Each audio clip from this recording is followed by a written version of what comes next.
राधे राधे, जय श्री कृष्णा, जय जय श्री सीताराम। मानस पीयूष बालकांड। धुनि अवरेव कवित गुण जाति, मीन मनोहर ते बहुभांति। अब बाबा रामचरितमानस की साहित्यिक व्याख्या कर रहे हैं। साहित्यकार तो चुकोटे के थे, हिंदी के प्रकांड विद्वान थे। ध्वनि अवरेव कवित गुण जाति। ध्वनि, ध्वनि माने ध्वनि। हम जो बोलते हैं वही तो ध्वनि है। किसी की प्रशंसा कर रहे हैं, किसी की वंदना कर रहे हैं, किसी की निंदा कर रहे हैं, किसी पे व्यंग कर रहे हैं, ये सब ध्वनि है। किसी से नाराज हैं या किसी की बात हमको पसंद नहीं आई तो उस पर व्यंग कर देते हैं। कोई हमको अच्छा लगता है, हम उसका अनुसरण करना चाहते हैं, उसकी वंदना करते हैं। किसी का काम पसंद आया, उसकी प्रशंसा कर देते हैं। किसी का काम बुरा लगा, उसकी निंदा कर देते हैं। ये ध्वनि है।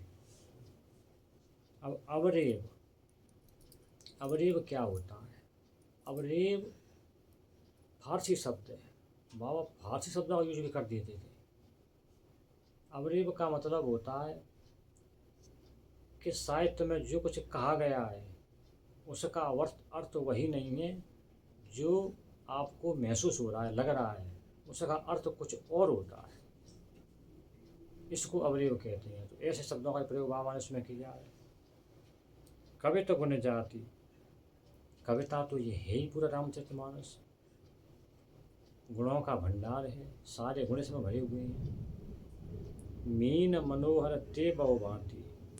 इस प्रकार ये ध्वनि, अवरेव, गुण सबके सब, जाति सबके सब इस रामचरितमानस की मनोहर मछलियाँ हैं जो इसमें घूम रही हैं। इनसे रामचरितमानस सुशोभित हो रहा है, अच्छा लग रहा है। बाबा ने इसमें साहित्य की हर विधा का प्रयोग किया है। कोई ये नहीं कह सकता कि किसी विधा को छोड़ दिया हो। बाबा ने वंदना भी की है, प्रार्थना भी की है, निंदा भी की है। छोटे से तरीके से कहीं कहीं कमेंट व्यंग भी कर दिए। सुपर्णखा कहती है राम जी से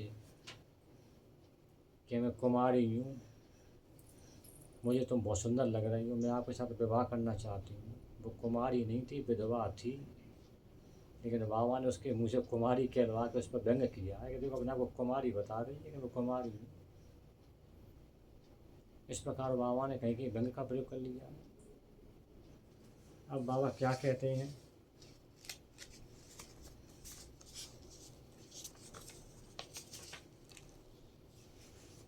अर्थ धर्म कामादिक चारी, कहब ज्ञान विज्ञान विचारी। नवरस जप तप जोग विरागा, ते सब जलचर चारु तड़ागा।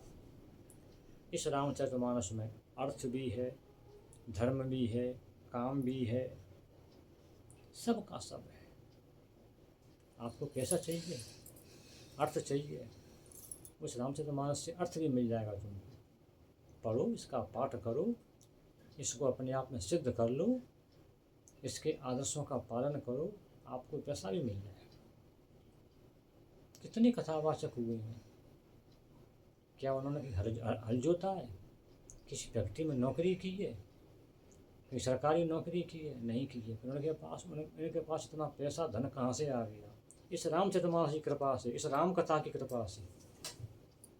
कितने कथावाचकों के नाम बताऊं मैं आपको, इस दौर के और पुराने दौर के।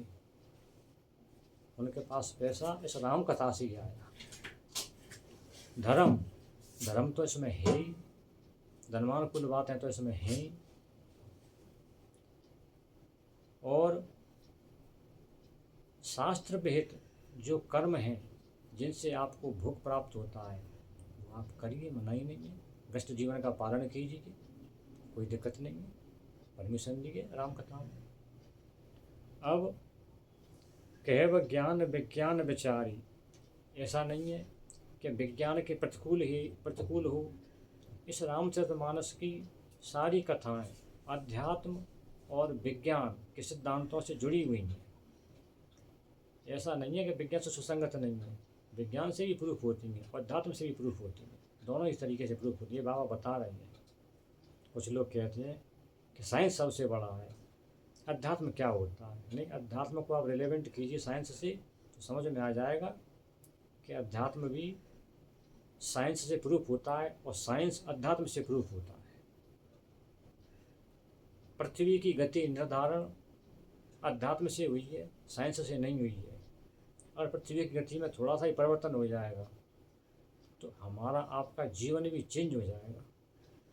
जो वहाँ सैटेलाइट जाते हैं, रॉकेट जाते हैं, वो नहीं जा पाएंगे। तो पृथ्वी की गति अध्यात्म से भगवान ने निर्धारित की है, हमने या किसी और ने निर्धारण नहीं किया है उसका। नवरस जप तप जोग विरागा, ते सब जलचर चारु तड़ागा। इस कथा में 9 के 9 रस हैं। करुणा रस, बीभत्स रस, रौद्र रस, श्रृंगार रस, सबके सब रस हैं। जप है, जप क्या होता है? हमारे केली कुंज वाले गुरु महाराज से पूछिए जप क्या होता है। जप का एक्सप्लेन तो वो करती हैं पूरे दिन बैठ के। जप का तो उनका मुख्य सिद्धांत ही जप है, राधा नाम जप। इसमें एक जप तो होता है मानसिक जप। काम करते जा रहे हैं, चलते जा रहे हैं, रोड पे बस में बैठे हैं, ट्रेन में बैठे हैं, ऑफिस में बैठे हैं और हम अंदर ही अंदर राधा राधा राधा राम राम राम राम राम चल रहा है। ये मानसिक जप है कि सामने वाले को पता ही नहीं है कि ये अपना लिखा पढ़ी कर रहा है कि नाम जप कर रहा है, बाइक चला रहा है कि नाम जप कर रहा है, किसी को पता ही नहीं है। परपंच हो रहा है और लोग बात कर रहे हैं और वो चुपचाप बैठा है, उसका नाम जप चल रहा है, उनको पता ही नहीं है कि क्या कर रहा है। ये नाम जप होता है। दूसरा होता है वो 500 जप, जिसमें थोड़े थोड़े वो ठहलते हैं। तीसरा होता है वाचिक जप, जो जोर जोर से किया जाता है। लेकिन सबसे बड़ा बताया है मानसिक जप को। मानसिक जप सबसे बड़ा है, अंदर ही अंदर चल रहा है, राधे राधे राधे राधे। ये मानसिक जप है, किसी को पता ही नहीं है कि ये आदमी नाम जप कर रहा है। तप, तप क्या होता है? सबसे बड़ी तपस्या बताई है उपवास, निराहार रहना। एकादशी का व्रत, जन्माष्टमी का व्रत, रामनवमी का व्रत, ये व्रत हैं ना, माता का व्रत, नवदुर्गा का व्रत, ये निराहार रह के जो भगवान का भजन किया जाता है, ये सबसे बड़ा तप है। योग, योग तो है अष्टांग योग, सांख्य योग। कपिल भगवान ने सांख्य योग का उपदेश दिया था। अष्टांग योग है, कई प्रकार के योग है। वो योग इस कथा राम कथा में विराजमान है। वैरागा, वैराग्य, आपको दुनिया बुरी लगने लगे कि दुनिया बहुत खराब है, इसमें सुख नाम की चीज़ नहीं है। सुख कहाँ है?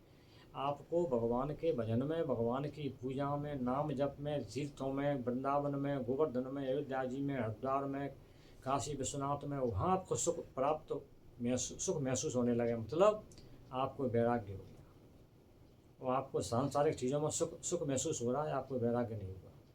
उसको कहते हैं वैराग्य। वैराग्य की प्राप्ति जब होती है जब आपको दुनिया बुरी लगने लगे, भगवान अच्छे लगने लगे, वो है वैराग्य। वो भी इसमें है।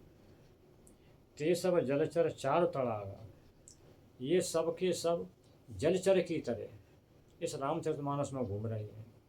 तड़ाग के वृक्ष के समान अड़के खड़े हुए हैं, कोई इनको हरा नहीं सकता। रावण जैसा अहंकारी, रावण जैसा दुष्ट वो नहीं हरा पाया तो और कौन हरा पाएगा? उसके राज्य में विभीषण जैसा सदाचारी राम भक्त रहता था, वो उसको रोक नहीं पाया। तो राम जी के प्रभाव को, राम जी की कथा को कोई न रोक पाया है, न कोई रोक पाएगा। सनातन हमेशा जिंदा रहेगा, ये राम कथा हमेशा जिंदी रहेगी, हमेशा विराजमान रहेगी। इसलिए बाबा ने इसकी इतनी सुंदर व्याख्या की है। जय जय सीताराम। राधे राधे, जय श्री कृष्ण।